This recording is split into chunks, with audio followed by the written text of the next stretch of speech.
You've probably heard that the first $100,000 is the hardest to save. What nobody tells you is why or how to actually get there. If you're in your early 20s and you want to hit $100,000 saved by age 28, I'm going to show you exactly how to do it, why it matters more than any milestone after it, and what it actually takes to get there. The account order, the monthly numbers, the yearly milestones, and the mistakes that kill most people's progress before they ever get there. I'm Chris Villaire, a CFP who works specifically with young professionals, and this is the exact plan I'd build with you. Let's get into it. The late Charlie Munger, Warren Buffett's business partner, famously said that the first $100,000 is the hardest to save. And here's what most people don't understand about the first 100K.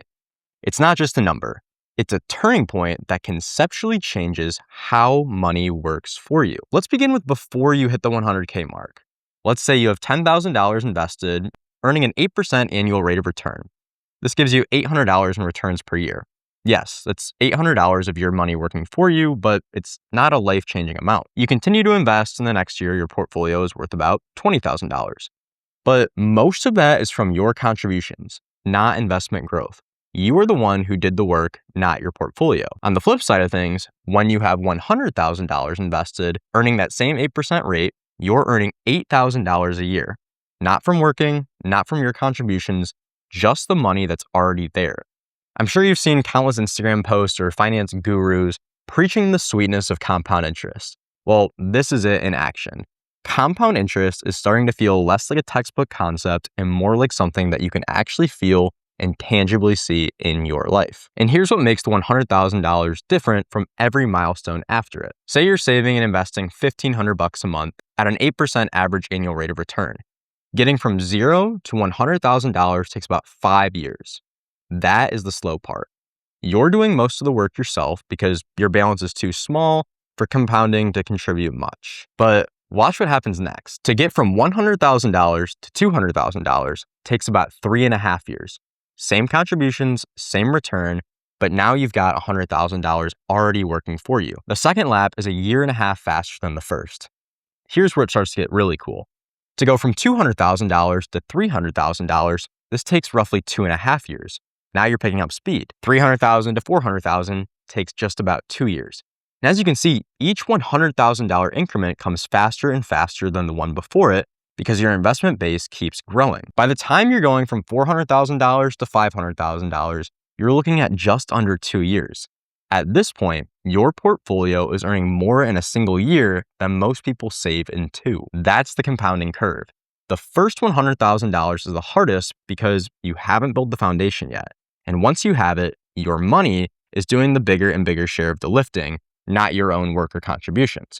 All you have to do is stay consistent, let the market do its thing, and not get in the way. And this is why I tell every young professional that I work with, the most important financial decision of your 20s isn't which stock to pick or whether to rent or buy. It's getting to $100,000 saved or invested as fast as you reasonably can. Everything after that has a massive tailwind. So if compounding is so powerful, then why does it feel so slow in your 20s? And there's a few reasons, but they're all hitting at the same time, making it feel excruciatingly slow. The first reason is the math we just talked about. In the early years, you're doing all the heavy lifting yourself. Your balance is small, so compounding isn't contributing much. Every dollar matters because you're building the base that everything else will eventually sit on. The second is your income. You're 23 years old. You're at the lowest earning point of your entire career. The salary you have right now is likely the smallest paycheck that you will ever see as a professional. The gap between what's coming in and what needs to go out feels a lot tighter than it will be at any other point in your life.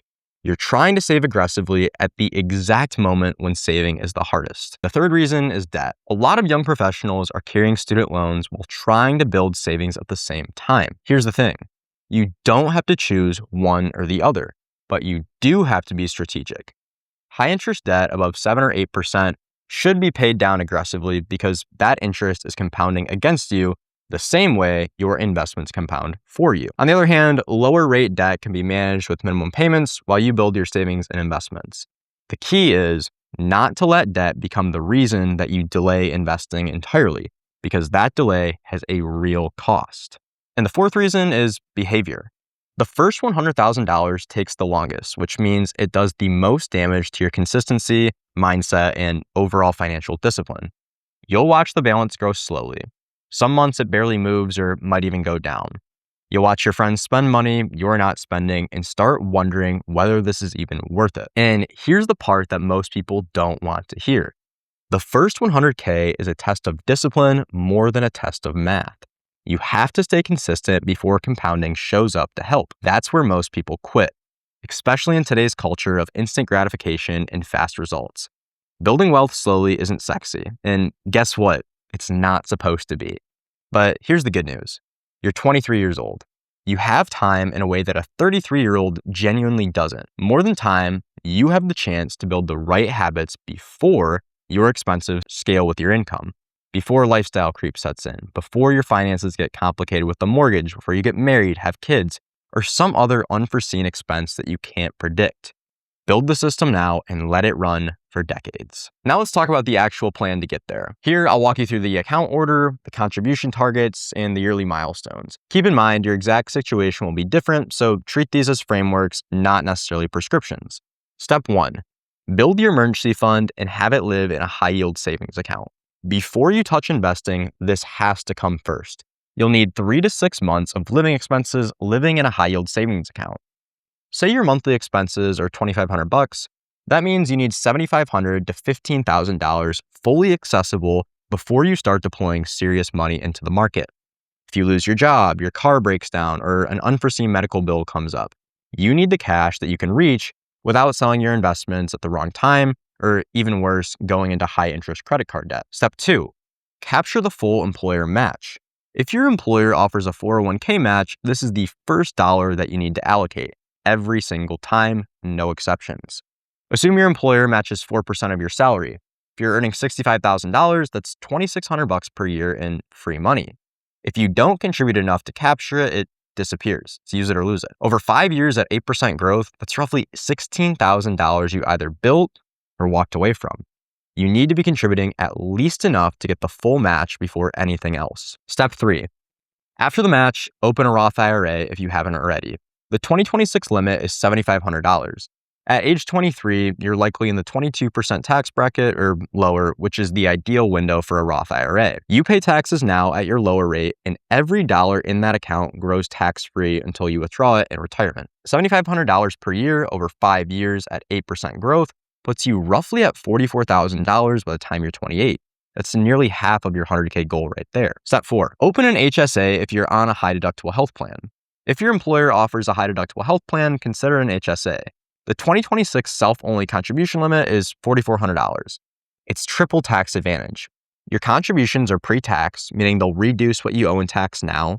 The money grows tax-free, and withdrawals for qualified medical expenses are tax-free. And after 65, you can withdraw the funds for anything, and it functions like a traditional IRA at that point. Most young professionals either don't know about this account, or if they do, they're not using it. Step 5, increase your 401k contribution beyond the match or contribute to a taxable brokerage account. If you're eligible, go back to the 401k or fund a brokerage account depending on your goals and the investment options within your 401k. The employee contribution limit for your 401k in 2026 is $24,500, and you probably won't max it at age 23, and that's fine.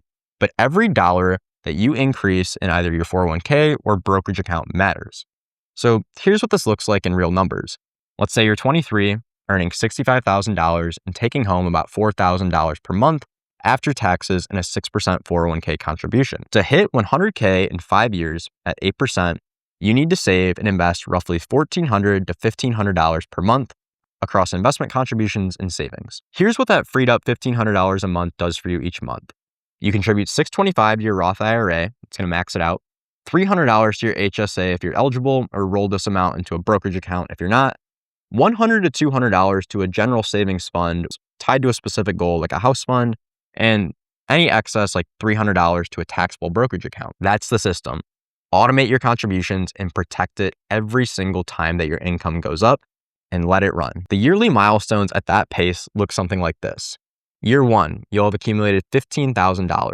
Year 2, $30,000. Year 3, $50,000. Year 4, $70,000. Year 5, anywhere from $95,000 to $108,000. Here's the thing. You'll notice the balances grow faster in years 4 and 5. That's compounding starting to contribute meaningfully alongside your contributions. This is just the beginning. Imagine that another 5, 10, 15, and 20 years from now. So now I'll point out 4 mistakes that will kill your progress before you even get there. I've worked with enough young professionals to know exactly what derails this plan. These aren't hypothetical, these constantly show up in people's day-to-day lives. Mistake number 1, lifestyle creep after you get a raise. You get a promotion, your income goes from $55,000 to $70,000. The rent goes up, the car payment goes up, the dining budget goes up. Somehow a $15,000 raise doesn't produce any additional savings, or if it does, it's pretty minimal. That's lifestyle creep. It's the single most common reason people with solid incomes don't build wealth. Every raise is an opportunity to increase your savings rate before lifestyle creep has time to absorb the extra money. The window closes fast. If you don't commit the raise to savings immediately, I guarantee you your expenses will expand to fill it within 30 to 60 days. Mistake number 2, missing the employer match. I already mentioned this, but I want to repeat it because I see it so often. Not capturing the full employer match is one of the most expensive mistakes you can make in your 20s. If you're leaving $1,500 per year on the table, that money could have compounded at 8% for 30 years. You're giving up over $15,000 in future wealth. Please check your contribution rate this week to make sure that you're not leaving free money on the table. Mistake 3, treating the Roth IRA like a backup account. A lot of people open a Roth IRA and will put a couple $100 in it, and then they get busy, forget, or tell themselves they'll max it out next year. Next year becomes the next year, and the next year, and the next year. In the meantime, you're missing out on the best investing years of your life. At 23 years old, every dollar you put into a Roth IRA has 40 plus years to grow tax-free. $7,500 contributed today, earning 8%, becomes roughly $163,000 tax-free by the time you're 63. That same $7,500 contributed at age 33 becomes only $75,000. Same money, same contributions, and only a 10-year difference. This is why the Roth IRA should be a non-negotiable monthly line item, not an afterthought or not something that you'll get to next year. Mistake 4, investing without a system.